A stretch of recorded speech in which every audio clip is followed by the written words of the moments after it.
Hello student, science class में आपका स्वागत है। आइए आज हम लोग देखिए शुरू से शुरू करने जा रहे हैं फिर क्लास 10 के लिए।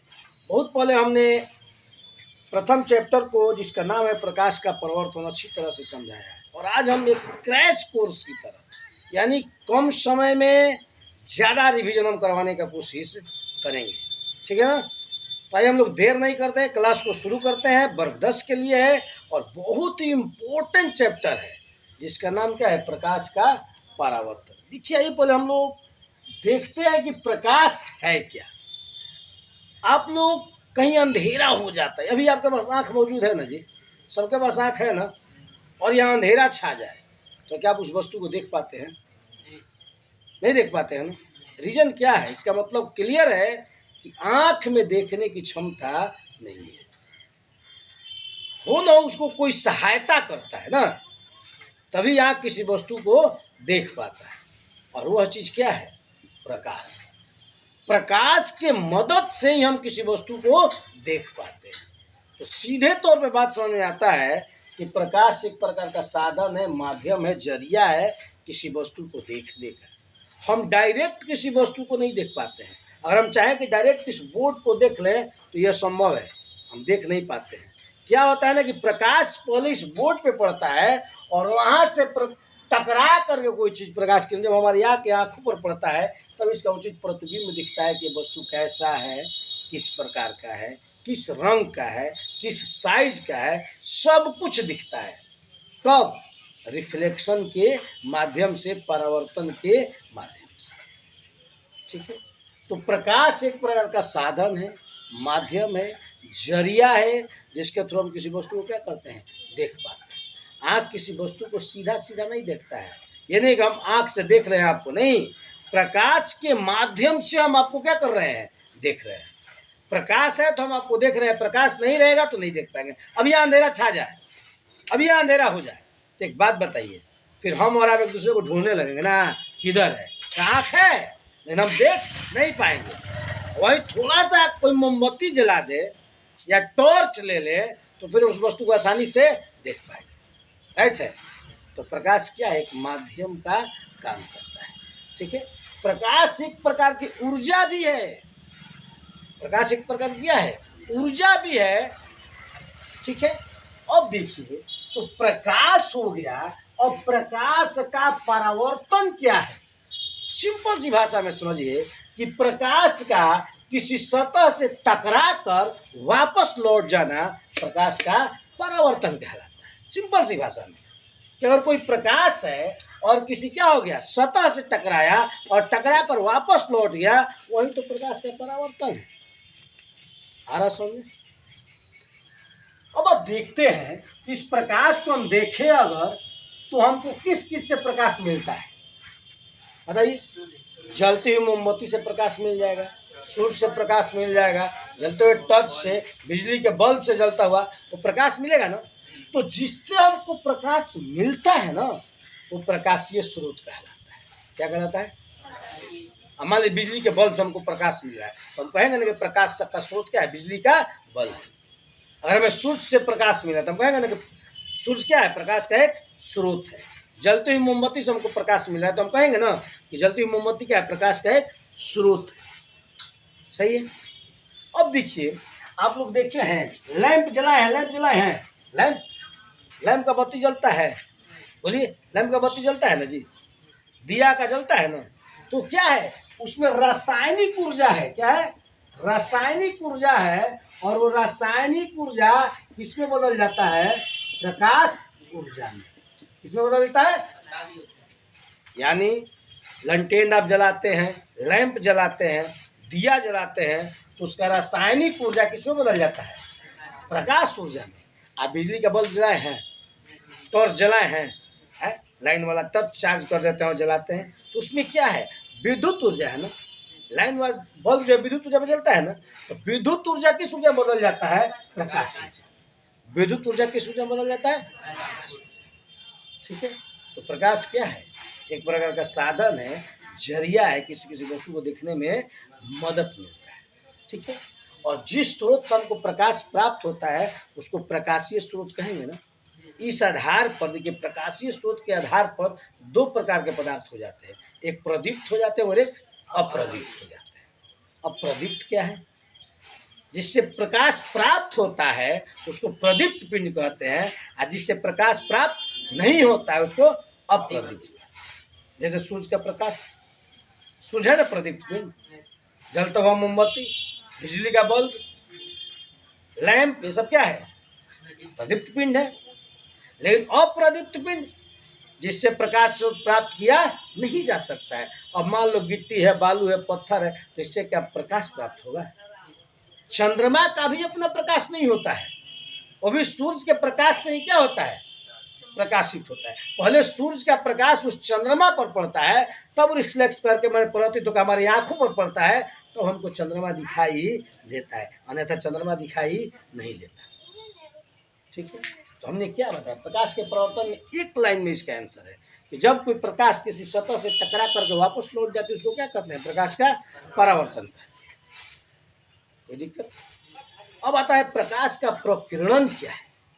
देखिए, सूर्य से आते हुए प्रकाश की किरण जब एक छोटे से कण पर पड़ती है, मान लीजिए छोटे से कण पर, क्योंकि देखो इस वायुमंडल में ना धूल कण बहुत सारे हैं कि नहीं? आप कभी देखे हैं? घर के अंदर देखना का खपड़ेल घर में पहले दिखता था कि सूर्य की रोशनी आ रही है ना, तो उसमें कण तैर रहे हैं, लगेगा ना उसमें कण कुछ तैरते हुए आपको दिखेगा, दिखते थे ऐसा आप देखे? या फिर खिड़की में देख लीजिए, खिड़की से दरवाजा, जो खिड़की जैसे सूर्य की रोशनी आ रही है ना अंदर, उसमें क्या करेंगे कि 1 सेंटीमीटर का छिद्र मार दीजिए, और जब उसमें सूर्य की रोशनी अंदर आएगी ना, अंधेरा कर दीजिए, देखिएगा आप उसमें क्या होगा ना कि किरणें तैरती हुई दिखाई देगी। कैसे? बोलो। तो धूल कण दिखता है ना, यहाँ देखिए नहीं दिख रहा है, नहीं दिख रहा है, क्योंकि यहाँ बहुत सारा प्रकाश फैला हुआ है, उस प्रकाश में क्या होता है? धूल कण लुप्त हो जा रहा है, छुप जा रहा है, सही है। लेकिन ये प्रकाश का जो प्रकीर्णन देखिए कि जब सूर्य का प्रकाश किसी सूक्ष्म कण पर पड़ता है ना, तो ये कण क्या करता है कि प्रकाश के अधिकांश भाग को अपने अंदर क्या करता है? अवशोषित करने की कोशिश करता है, और जब अवशोषित नहीं कर पाता है तो विशेष को माने अत्यधिक को अपने चारों तरफ क्या कर देता है? फैला देता है। इसी को बोलते हैं प्रकाश का प्रकीर्णन या प्रकीर्णन कहते हैं।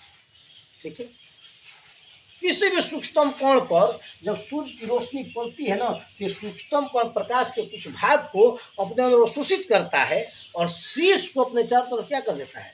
फैला देता है। इसी को बोलते हैं प्रकाश का प्रकीर्णन। कोई दिक्कत? किरणों के समूह को क्या करते हैं? किरण पुंज कहते हैं। मान लीजिए यहाँ प्रकाशीय स्रोत है, यहाँ दिया जल, मान लीजिए तो ये मोमबत्ती जल रहा है, ये मोमबत्ती जल रहा है, आपको समझिए, ये मोमबत्ती जल रहा है, तो देखते हैं इससे प्रकाश से निकलता है, बोली निकलता है, बोली निकलता है, चारों तरफ निकलता है ना जी।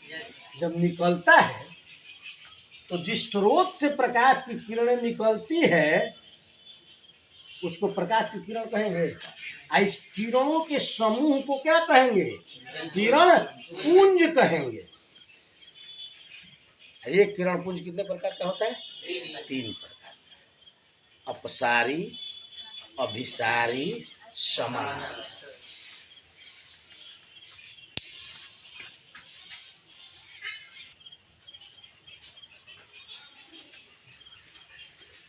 तो किरण पुंज कितने प्रकार का हमने आपको बताया? 3 प्रकार का ना जी। आइए को पता है ना जी कि प्रकाश हमेशा सीधी रेखा में गमन करते हैं। अब प्रकाश में कितने रंग होते हैं? 7। बैनी, आ, ह, पी, ना, ला, बैनिया, पीनाला ना जी। इसको जानिएगा आप लोग। अब देखिए हमने कहा कि अपसारी, क्या कहा? नमो लिख लेते हैं थोड़ा। अपसारी, अभिसारी, एक होता है समानांतर। ठीक है, देखिए अपसारी किरण पुंज क्या है? वैसा किरण पुंज जो बिंदु स्रोत से निकलता है और फैलता चला जाता है, यानी यहाँ से निकला और फैलता चला गया। टॉर्च जलाए हैं, टॉर्च बांधिए इधर से, गोल निकलता है फैलता चला जाता है, ऐसे ना होता है नहीं होता? बताइए। तो अपसारी किरण पुंज में क्या होता है कि एक बिंदु स्रोत से प्रकाश निकलता है और फैलता चला जाता है, और जस्ट उसके उल्टा हो जाता है किसमें, अभिसारी में। यानी एक से अधिक प्रकाश की किरण आ करके और एक बिंदु स्रोत पर क्या होता है, मिल जाता है। इसमें देखिए फैलता चला जाता है, उसमें आकर क्या होता है, मिल जाता है, यानी विसरित हो जाता है। क्या हो जाता है, अभिसरित हो जाता है, एक ही बिंदु पर आके मिल जाता है। इसीलिए कहा जाता है उत्तल लेंस को अभिसारी लेंस और अवतल लेंस को अपसारी लेंस। आगे पढ़िएगा, ठीक है ना। यानी कागज को आप लोग जलाए हैं तो उत्तल लेंस होता है, उसमें क्या करता है कि देखिए कागज को रखने पर से पूरे सूर्य के प्रकाश को उला करके एक बिंदु पर आपतित कर देता है, और उतना प्रकाश जब एक बिंदु पर आपतित होगा तो प्रकाशित ऊर्जा उष्मा ऊर्जा में क्या होता है, बदल जाता है और उस कागज को जला देता है। ठीक है, तो हमने पढ़ा अपसारी में कि एक बिंदु स्रोत से प्रकाश निकलती और फैलती चली जाती है, और अभिसारी में पढ़ा कि बहुत सारे किरणें आती है और एक बिंदु पर अपसरित हो जाती है, एक बिंदु पर मिल जाती है। और समानांतर क्या होता है कि प्रकाश की किरण निकलती है और एक दूसरे के समानांतर चली जाती है, ये समानांतर किरण। ठीक है, तीनों हो गया, यानी निकलती है ऐसे किरण और ऐसे चल जाती है। ठीक है, क्या होता है, ऐसे चलती जाती है, वो समानांतर किरण होता है। यानी वैसा किरण जो एक दूसरे के समानांतर जाती है।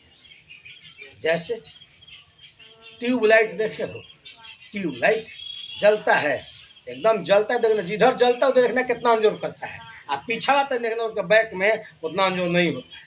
सही बात है ना, तो समानांतर किरणें चलती है। ठीक है ना। अब जब आगे आ जाइए तो इसमें पढ़ना है पारभासी, पारदर्शी और अपारदर्शी पदार्थ। ठीक है, पारदर्शी, पारदर्शी बोर्ड में आया था कई बार, पारदर्शी। आइए समझते हैं पारदर्शी, पारभासी और अपारदर्शी। देखिए इसी में इसका आंसर होता है पारदर्शी। पार माने उस पार, आदर्शी माने दिखा है, यानी वैसा पदार्थ जो अपने से होकर प्रकाश को उधर जाने दे। ठीक है, जब जाएगा तभी तो उधर का चीज दिखेगा, नहीं तो दिखेगा जी। उसे बोलते हैं पारदर्शी पदार्थ, यानी वैसा पदार्थ जो अपने उस पार की वस्तु को दर्शन कराता है उसको पारदर्शी पदार्थ कहते हैं। जैसे शीशा देखें, शीशा, ऐनक नहीं, ऐनक कहेंगे तो पीछे कलई हो जाएगा, पीछे कुछ दिखेगा नहीं। शीशा ऐसे लगा दीजिए तो इधर खड़ा हो जाइए चाहे उधर खड़ा हो जाइए, दिखेगा कि नहीं दिखेगा, दिखेगा ना। पानी भी क्या होता है, पारदर्शी होता है। रख दीजिए एक बाल्टी पानी, उसमें देखिए तो पेंदी दिखेगा कि नहीं दिखेगा। आहारा में कभी कोई देखे हैं साफ जल हो जाता है, जब सब पानी बढ़ मट्टी बढ़ जाता है तो ताकिएगा तो जमीन दिखता है, दिखता है ना। तो ये पारदर्शी हुआ, माने वे सही पदार्थ जो अपने से हो करके प्रकाश को पूर्ण रूप से जाने देता है। जब पूर्ण रूप से जाएगा तभी तो उधर का चीज दिखेगा। ठीक है, उसको पारदर्शी पदार्थ। अब पारभासी, पार माने उस पार, भासी माने आभास कराए, माने वैसे पदार्थ जो अपने उस पार की वस्तु को केवल आभास कराता है, लगता है कुछ है झुलफुलू। यानी कागज में तेल ऐसे लगा दीजिएगा, तेल ऐसे नहीं, अंगुली ऐसे ऐसे कीजिएगा तो लगेगा हाँ कुछ हिल रहा है उधर, कुछ हिल रहा है उधर ना। या फिर कभी कभी देखिएगा धुंध में देखिएगा तो क्या होता है, उस पार का उतना नहीं दिखता है लेकिन झलफला दिखता है ना। हाँ लाइट जल रहा है, लग रहा है कोई गाड़ी आ रही, धीरे करो ना, ऐसा होता है। नहीं समझ में आ रहा है क्या जी, आ रहा है ना, उस पर मत देखो, हमको देखो ना। ठीक है, अब अपारदर्शी, ओ माने नहीं या पार माने उस पारदर्शी माने दिखाए, यानी वे सही पदार्थ उस पर की वस्तु को दिखाता नहीं है, उसको क्या कहेंगे, अपारदर्शी। जैसे दीवार है, हम इधर है उधर कौन क्या है दिख रहा है, नहीं दिख रहा है, अपारदर्शी हो गया। ये बोर्ड हो गया, बोर्ड के पीछे हमको दिख रहा है, कुछ नहीं दिख रहा है, तो अपारदर्शी हो गया। तो समझ में आ गया, पारदर्शी, पारभासी, अपारदर्शी।